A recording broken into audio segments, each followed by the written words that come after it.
Everyone.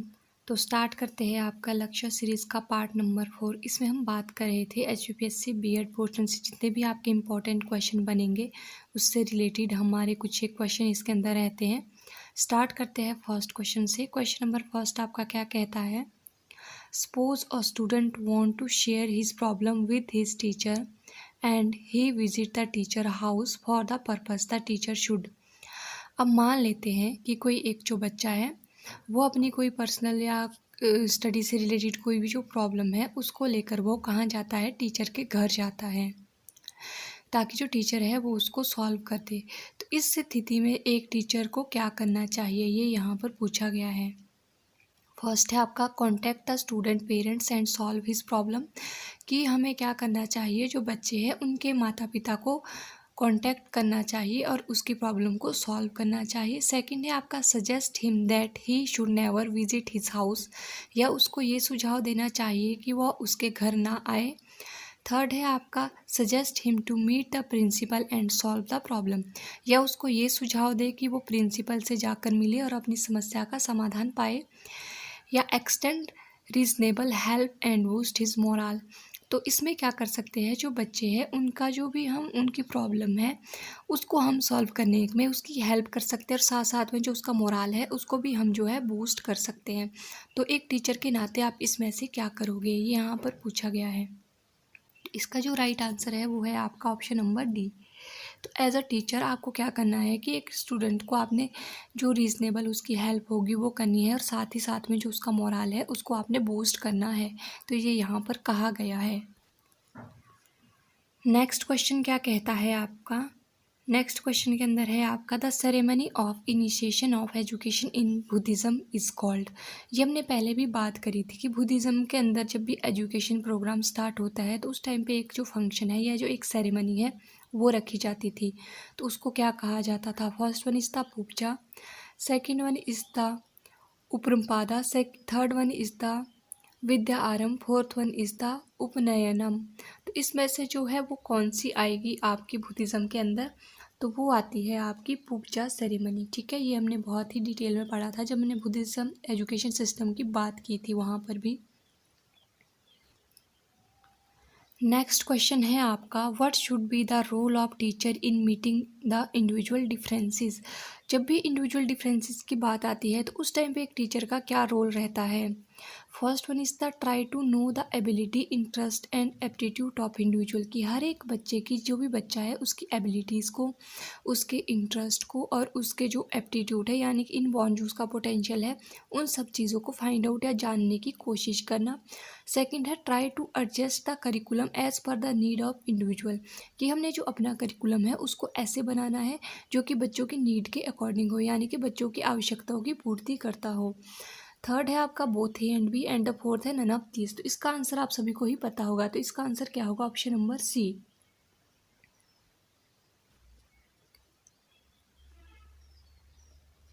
Next question क्या कहता है आपका the family impart education to the child. जो फैमिली है वो बच्चों के अंदर जो एजुकेशन है उसको कैसे डालती है? First one is the regularly, second is the formally, third is the informally, fourth is the deliberately. तो जो फैमिली है वो किस तरह की जो एजुकेशन है वो बच्चों को देती है? इनफॉर्मल एजुकेशन, है ना। तो इसका राइट आंसर क्या आएगा? Informal education. नेक्स्ट क्वेश्चन है आपका who of the following thinker declared education as a man making process. तो निम्नलिखित में से ऐसा कौन सा थिंकर है जिसका मानना है कि जो शिक्षा है वो क्या है, आदमी को जो है उसका निर्माण करता है या मैन मेकिंग प्रोसेस है? First one is the Vivekananda, second one is the Maulana Abul Kalam Azad, third one is the Aurobindo, fourth one is the J Krishnamurti. तो इसका जो राइट आंसर है वो सभी को ही पता होगा, तो विवेकानंदा का ये एक फेमस कोट है। नेक्स्ट क्वेश्चन क्या कहता है आपका education of children with special need should be provide. जिस बच्चे को स्पेशल नीड की ज़रूरत होती है, जो स्पेशल चाइल्ड होते हैं, उनको जो एजुकेशन है वो किस तरह से हमें प्रोवाइड करवानी चाहिए? First one is the along with other normal children, जो नॉर्मल बच्चे हैं उनके साथ। सेकंड है by method develop for special child in special school, कि ऐसे कुछ एक मेथड्स को हमने डेवलप करना है जहाँ पर हम स्पेशल चाइल्ड को स्पेशल स्कूल के अंदर डाल सकते हैं। इन स्पेशल स्कूल के अंदर by special teacher in special school, special जो टीचर है उनके द्वारा स्पेशल स्कूल्स के अंदर। तो इसका राइट आंसर क्या होगा आपका? Option number 1 along with other normal children, क्योंकि हम इंक्लूसिव स्कूल एजुकेशन की बात करते हैं तो हम उस पर ज़्यादा फोकस करते हैं। इंक्लूसिव का मतलब ही क्या होता है कि हर एक बच्चे को एक समान शिक्षा देना एक ही स्कूल के अंदर, है ना, उसके अंदर हमने डिफरेंशिएट नहीं करना है। नेक्स्ट क्वेश्चन है आपका, what is meant by development. अब डेवलपमेंट से आपका क्या अर्थ है? It is the growth of heart brain and muscle, कि जब हम कहेंगे कि हमारे हृदय की, दिमागी और जो हमारी मांसपेशियां है उसका जो है वो डेवलपमेंट हो गया या उसकी ग्रोथ हो गई, उसको ही हम डेवलपमेंट कहेंगे। तो ग्रोथ क्या है? एक डेवलपमेंट का छोटा सा पार्ट है। Next one, it is the improvement of the ability, कि जब हमारी कुछ एबिलिटीज़ में इम्प्रूवमेंट हो जाती है तो उसको हम डेवलपमेंट कहेंगे। या it is the quantitative change of the child, अब क्वांटिटेटिव चेंज बच्चों के अंदर हो रहा है उसको हम कहेंगे। या it is a complex process for of integrating many structure and the function. तो ये क्या होता है?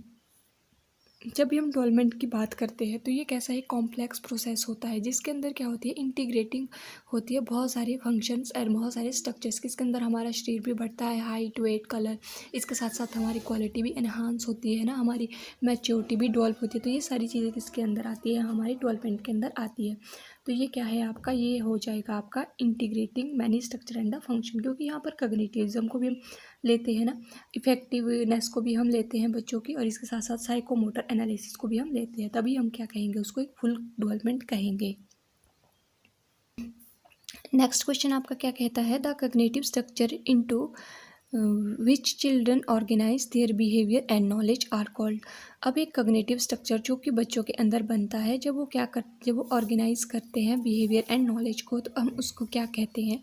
First one is the accommodation, second one is the framework, fourth one is the operation and fourth one is the schemata. तो अगर हम बात करें एलिमिनेट टेक्निक की तो आपको पता है फ्रेमवर्क और ऑपरेशंस तो यहाँ पर नहीं आएगा, तो हमारे पास दो ऑप्शन बचती है, एकोमोडेशन एंड स्कीमेटा। तो एकोमोडेशन का मतलब क्या होता है? जब हम कोई नई चीज़ देखते हैं तो उस टाइम पे जो हमारे दिमाग के अंदर थोड़ी बहुत हलचल होती है तो उसी को ही हम एकोमोडेशन कहते हैं। तो यहाँ पर सेकंड जो है वो है स्कीमेटा। तो स्कीमेटा क्या होता है? स्कीमेटा स्किनर थी जो एक तरह का बॉक्स होता है जहाँ पर क्या होती है, जो जितनी भी हम इंफॉर्मेशन लेते हैं वो क्या रहती है? स्टोर्ड रहती है। इसका राइट आंसर क्या आ जाएगा आपका? स्कीमेटा आ जाएगा। ठीक है, तो ये क्या है? एक तरह का कॉग्निटिव स्ट्रक्चर है। तो ये क्या हो गया? एक तरह का स्ट्रक्चर है जिसको हमने बॉक्स कहा। Into which children organise their behaviour and knowledge are called. तो यहाँ पर ये क्या करता है? ऑर्गेनाइज करता है किसको? अपने बिहेवियर को और साथ साथ अपनी नॉलेज को। एंड नेक्स्ट क्वेश्चन है आपका, thumb sucking, nail biting etcetera similar actions are due to. जब हम क्या करते हैं, अपना अंगूठा चूस रहे हैं या अपने जो नाखून है उनको दांत से कट कर रहे हैं, तो उस तरह का जब हम एक्शन करते हैं तो वो किस तरह का एक्शन आता है हमारा? First one is the pleasure seeking, second one is the training, fourth one is the habit and third one is the habit, fourth one is the anxiety. अगर हम प्लेजर सीकिंग की बात करें तो चलो छोटे बच्चों के केसेस में हम इसको प्लेजर सीकिंग कह सकते हैं, बट यहाँ पर कोई मेंशन नहीं किया है कि हमने छोटे बच्चों के ही संदर्भ में ये बात करनी है। फिर है ट्रेनिंग, तो ट्रेनिंग तो कहीं पर भी इस चीज़ की नहीं मिलती है कि आप थंब सिक्की करो या नेल बाइट करो। फिर है हैबिट, तो ये हम आदत में भी ले सकते हैं वैसे तो, बट स्पेसिफिकली जब हम बात करते हैं इस तरह की एक्टिविटी, हम देखा होगा नेल बाइटिंग हो गया या पैरों को हिलाना हो गया ना, या थंब को सक करना हो गया, हाथ को कई बार कई लोग रगड़ते हैं, तो ये सारे सिम्टम किसके होते हैं? ये एग्जाइटी के सिम्टम होते हैं। तो इसका राइट आंसर आपका क्या आ जाएगा? एग्जाइटी इसका आपका राइट आंसर आ जाएगा। तो ये थे आपके कुछ एक थोड़े बहुत क्वेश्चंस। आई थिंक आपको ये सारे क्वेश्चन जो है पहले से भी आते होंगे, कुछ एक इसमें ऐसे क्वेश्चन होंगे जो आपको थोड़े थोड़े कन्फ्यूजिंग लगे होंगे। तो इसी के साथ जो हमारा आज का ये PYQ सीरीज़ था वो समाप्त होता है। तो मिलते हैं जल्दी ही नेक्स्ट PYQ सीरीज़ में। तब तक के लिए bye bye and thank you for watching.